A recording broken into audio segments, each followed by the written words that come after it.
జై తెలంగాణ. అందరికీ కూడా తెలంగాణ విలీన దినోత్సవం సందర్భంగా శుభాకాంక్షలు తెలియజేస్తా ఉన్నాను.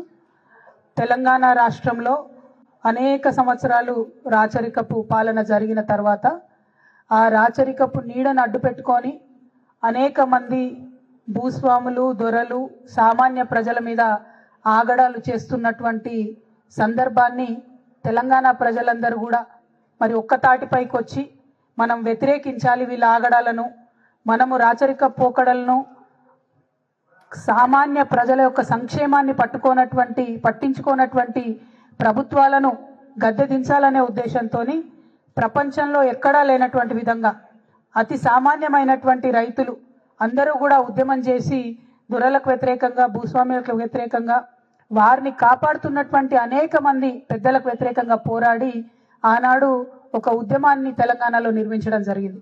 1942లో ప్రారంభమైన సాయుధ రైతాంగ పోరాటం అనేటటువంటిది ప్రపంచ చరిత్రలో ఇప్పటికీ కూడా రష్యన్ యూనివర్సిటీలలో, ఫ్రాన్స్ యూనివర్సిటీలలో, అనేక యూనివర్సిటీలలో పాఠాలుగా చెప్పుకుంటారు. మన గడ్డకున్నటువంటి పోరాట చరిత్ర అటువంటిదని ఈ సందర్భంగా ఒక్కసారి మనందరం కూడా గుర్తు చేసుకోవాలి. అయితే ఆ పోరాట పటిమ ఎట్లా వచ్చింది అని అంటే, ఇవాళ భారతీయ జనతా పార్టీ చెప్తున్నట్టు కేవలం హిందువులలోనే ఉంది, ముస్లిం రాజుకు వ్యతిరేకంగా పోరాటం చేసిండ్రు అని పిచ్చి పిచ్చి మాటలు చెప్పడం కాదు. నిజం జరిగింది ఏంది అనేటటువంటి అంశాన్ని మనం గమనించుకోవాలి.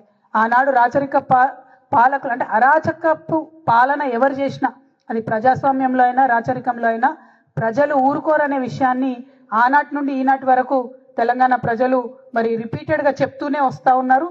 అందులో ప్రత్యేకించి మనం ఎగ్జాంపుల్ చెప్పుకుంటే మగ్దూమ్ మొహియుద్దీన్ గారు కావచ్చు, షోయబుల్లా ఖాన్ గారు కావచ్చు, వారంతా కూడా ఆనాడు పోరాటం చేసిండ్రు. మరి ఆ విషయాలన్నింటినీ కూడా ఇవాళ కాంగ్రెస్ ప్రభుత్వం విస్మరిస్తుంది, భారతీయ జనతా పార్టీ విస్మరిస్తుంది. కేవలం హిందూ ముస్లిం కొట్లాటగా ఆనాటి ఆ పోరాటాన్ని చూపించే ప్రయత్నం చేస్తున్నారు. ఇది మనందరం కూడా వ్యతిరేకించాలి. అది హిందూ ముస్లిం పోరాటం కాదు, అరాచకపు పాలనకు, దొరల భూస్వాముల యొక్క ఆగడాలకు, సామాన్య ప్రజల పోరాటానికి మధ్యలో జరిగినటువంటి సంఘటన ఒక విప్లవం తప్పితే అది మతతత్వ ఘర్షణ కాదన్న విషయాన్ని మనం గమనించుకోవాలి. ఇంకా దారుణం ఏంటంటే, కేంద్రంలో అధికారంలో ఉన్నటువంటి బీజేపీ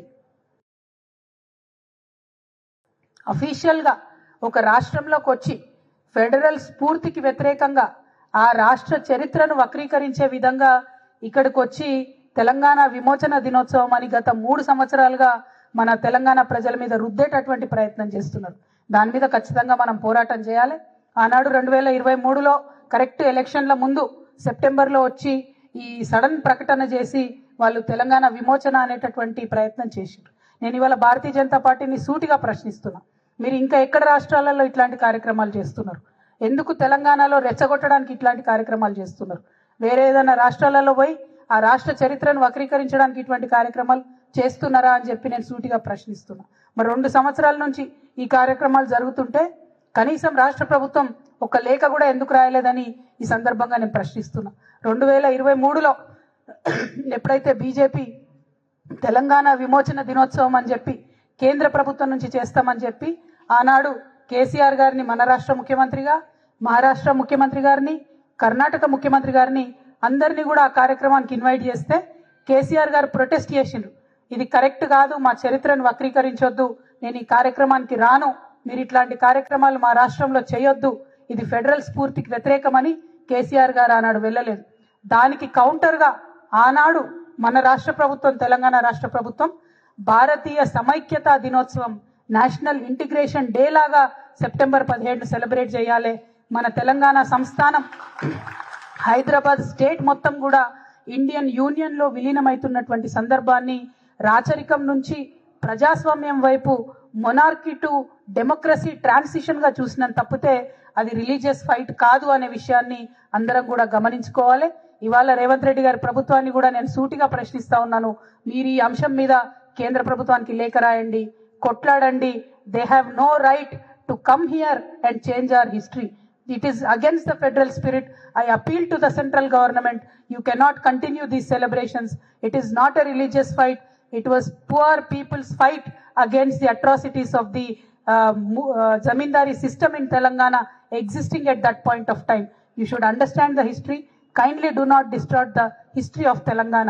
ఈ అంశాన్ని మనం గుర్తుపెట్టుకొని తెలంగాణ అస్తిత్వ పరిరక్షణ కోసం పనిచేసేటటువంటి తెలంగాణ జాగృతి లాంటి సంస్థలు ఆ యొక్క వైఖరిని వ్యతిరేకించాలి. కాంగ్రెస్ పార్టీ పెద్ద శుద్ధపూసలాగా నిన్న మహేష్ కుమార్ గౌడ్ అని ఏమంటాడంటే మేమే కలిపినాం తెలంగాణ అని అంటాడు. మీరు కలపలేదు, మీకు అంత సీన్ లేదు. నిజాం ప్రభు ఒక నిర్ణయం తీసుకొని నేను విల్లింగ్లీ ఇండియన్ యూనియన్లో విలీనం అవుతా అని ఆయన 17 సెప్టెంబర్ ఆల్రెడీ ప్రకటన చేసిన తర్వాత కూడా వీళ్ళు ఆపరేషన్ పోలో అని మళ్ళా సైన్యాన్ని తీసుకొని వచ్చిండ్రు. అది కరెక్ట్ కాదు. సైన్యం అరాచకంలో అనేక మంది హిందువులు ముస్లింలు కూడా ఆనాడు చనిపోవడం జరిగింది. చాలా ప్రాంతాల్లో వెల్కమ్ చేసిరు.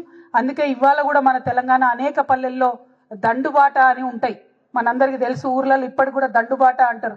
అంటే ఆనాడు ఇండియన్ సైన్యం తరలి వచ్చినటువంటి బాటను దండుబాటగా తెలంగాణ పల్లెల్లో ఇప్పటికి కూడా పిలుచుకుంటారు. ఈ సందర్భంగా కాంగ్రెస్ పార్టీ చేసిందేమీ లేదు, వాళ్ళు సెలబ్రేట్ చేసేదేం లేదు.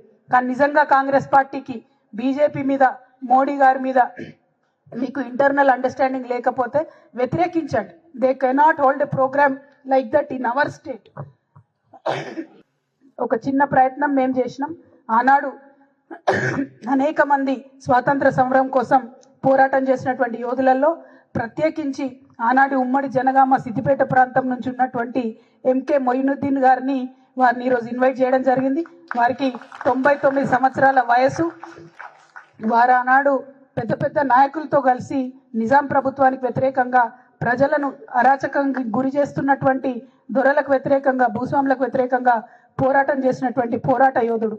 ఇంకా గర్వంగా నేను చెప్పేది ఏంటంటే వారి పోరాటానికి ఆనాడు కేసీఆర్ గారి తండ్రి మా తాత రాఘవరావు గారు ప్రత్యక్షంగా వారికి సహకారం అందించినటువంటి విషయాన్ని కూడా వారు పదే పదే గుర్తు చేసుకోవడం జరుగుతూ ఉన్నది.